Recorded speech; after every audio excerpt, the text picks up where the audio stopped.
오늘 우리에게 주시는 하나님의 말씀은 열왕기상 13장 1절에서 10절입니다. 구약성경 536면에 나오는 말씀입니다. 제가 한 절, 성도님들 한 절 교독하겠습니다. 보라, 그때 하나님의 사람이 여호와의 말씀으로 말미암아 유다에서부터 베델에 이르니 마침 여로보암이 제단 곁에 서서 분향하는지라.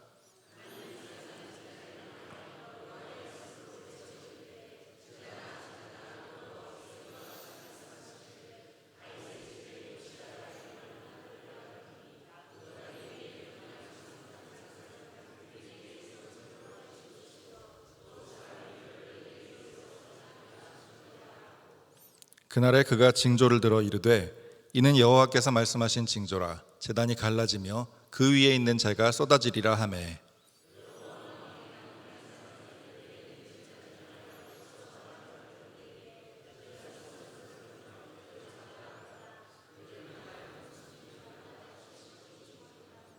하나님의 사람이 여호와의 말씀으로 보인 징조대로 제단이 갈라지며 재가 제단에서 쏟아진지라.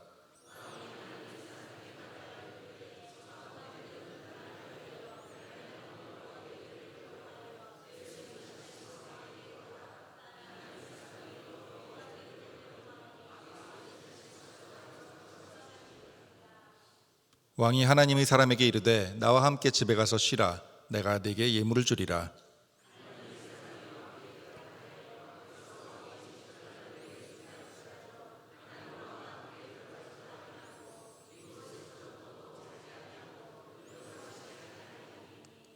이는 곧 여호와의 말씀이 내게 명령하여 이르시기를 떡도 먹지 말며 물도 마시지 말고 왔던 길로 되돌아가지 말라 하셨음이니이다 하고, 다 함께 읽겠습니다.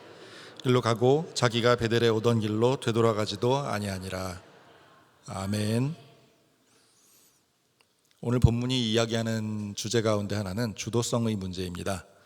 우리 인류가 내리는 가장 크고 중요한 선택은 내가 내 삶을 주도할 것인지 아니면 하나님께서 내 삶을 주도하시도록 할 것인지입니다. 하나님을 모르거나 하나님을 충분히 신뢰하지 못할 때 우리는 자신이 삶을 주도할 수밖에 없습니다. 그러나 하나님이 우리에게 얼마나 세심하게 말씀하시며 그 말씀이 실제로 이루어짐을 경험할수록 신뢰가 쌓여서 우리의 주도권을 하나님께 점점 내어드릴 수 있게 됩니다. 우리에게도 이러한 경험이 쌓여서 점점 더 하나님께 주도권을 드리는 삶이 계속 이루어지기를 축원합니다. 아멘. 어제와 오늘 본문에 등장하는 여로보암은 이러한 하나님의 말씀을 잘 듣지 못하는 사람이었습니다. 어제 새벽에 설교에서 전세계 목사님이 이야기한 대로 우리는 생명의 길로 우리를 이끄시는 외침, 하나님이 우리를 부르시는 소리를 들어야 하는데 여로보암은 그러지 못했습니다.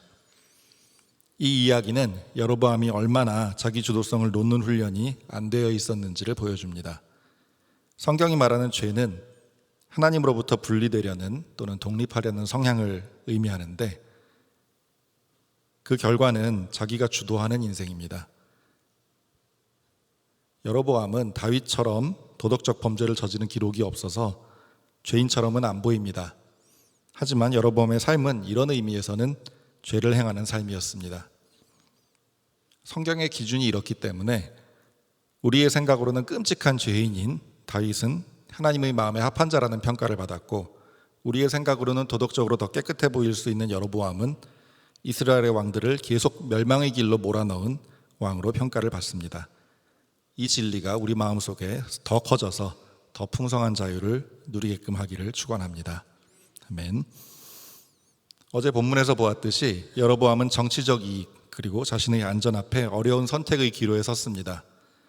그리고 대개 그렇듯이 더 어려운 선택을 할 영적 감각과 영적 체력이 없어서 더 쉽지만 더 파괴적인 선택을 했습니다. 나라가 나뉘었어도 예전처럼 예루살렘에 가서 예배를 드리게 했어야 했는데 자기 나라 안에 자기가 마음대로 성소를 만들어서 자체적으로 하나님을 예배하게 했습니다. 그렇다면 하나님께서는 여로보암에게 무리한 요구를 하셨을까요? 그럴 리는 아마 없을 겁니다. 여로보암도 솔로몬에게 찍혀서 최소한 몇 년 아니면 10몇 년 정도 이집트에서 망명 생활을 했고 이것이 하나님을 찾고 의지할 충분한 광야의 기회가 되었을 것이라고 생각합니다.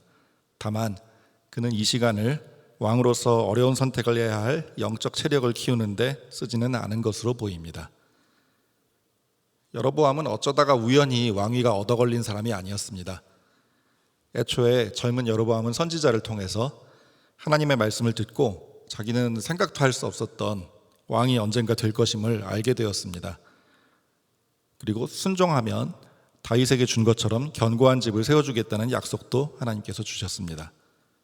그리고 세월이 지나 정세가 바뀌면서 이집트로 망명했던 여로보암은 돌아와서 하나님의 말씀들이 이루어져서 왕이 되었습니다.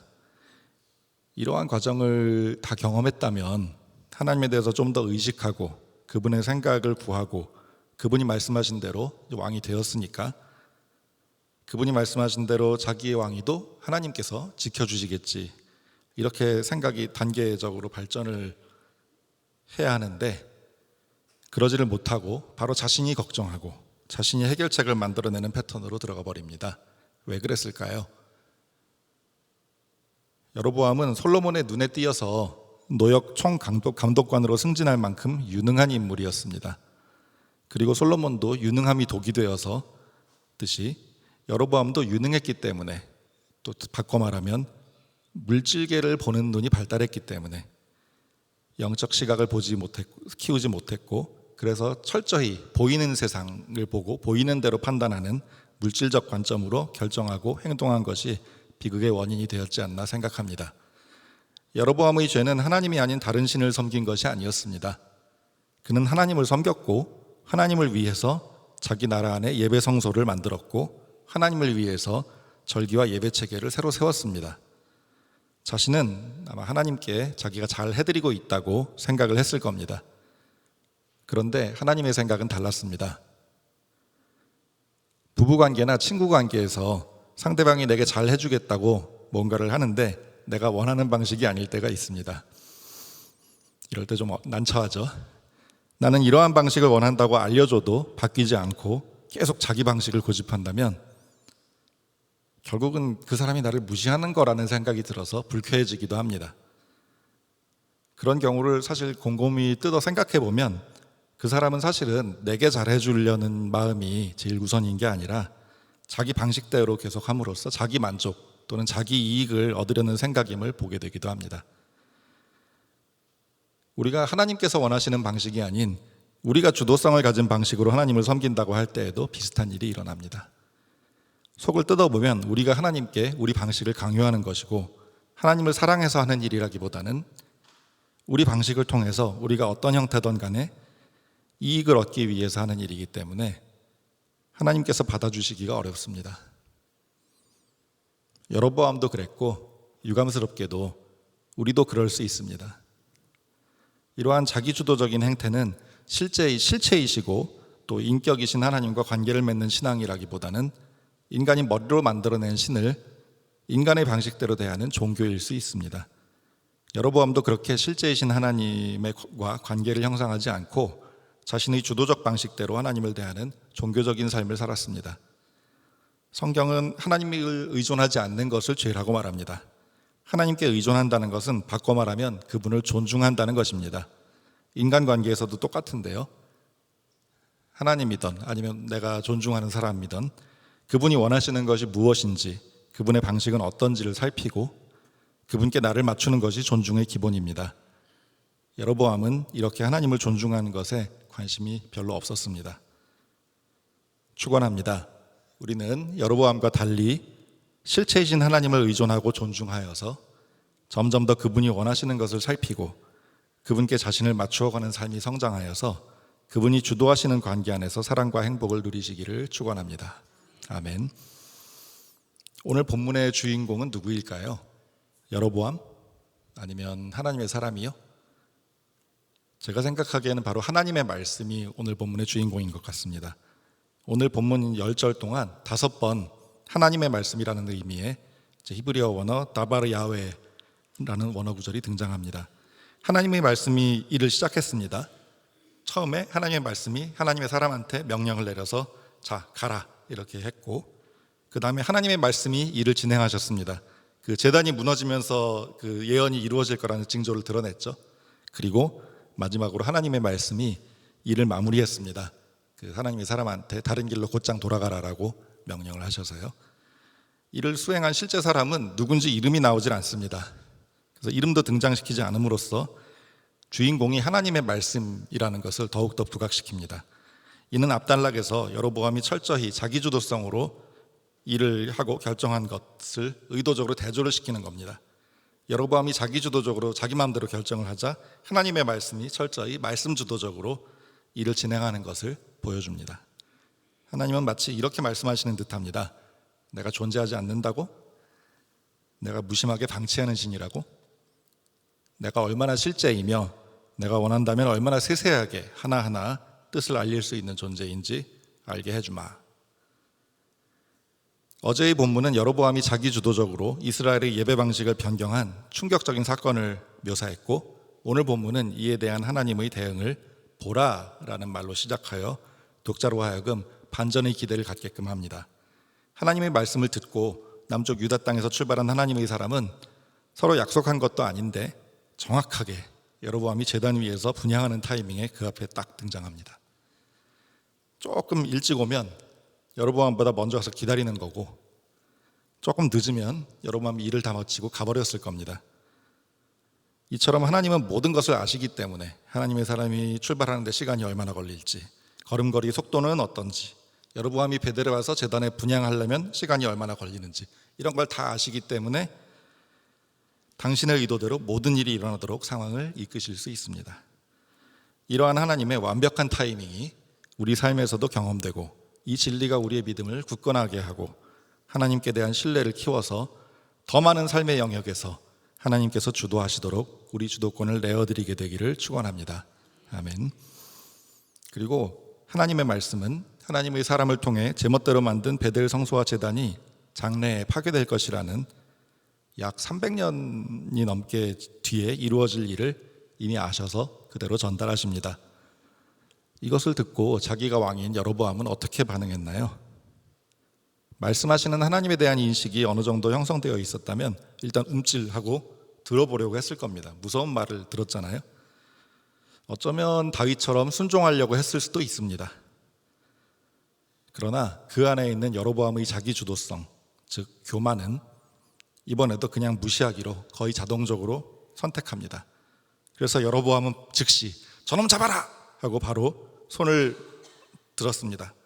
그 순간 그 손이 못 움직이게 됐습니다. 말랐다, 마비됐다 이런 의미인 것 같은데, 그리고 하나님의 말씀대로 제단이 갈라지고 재가 쏟아졌습니다. 손을 못 움직이게 돼서 제가 손을 계속 들고 있습니다. 이처럼 하나님의 말씀은 필요할 때는 능력으로 스스로를 증명하십니다.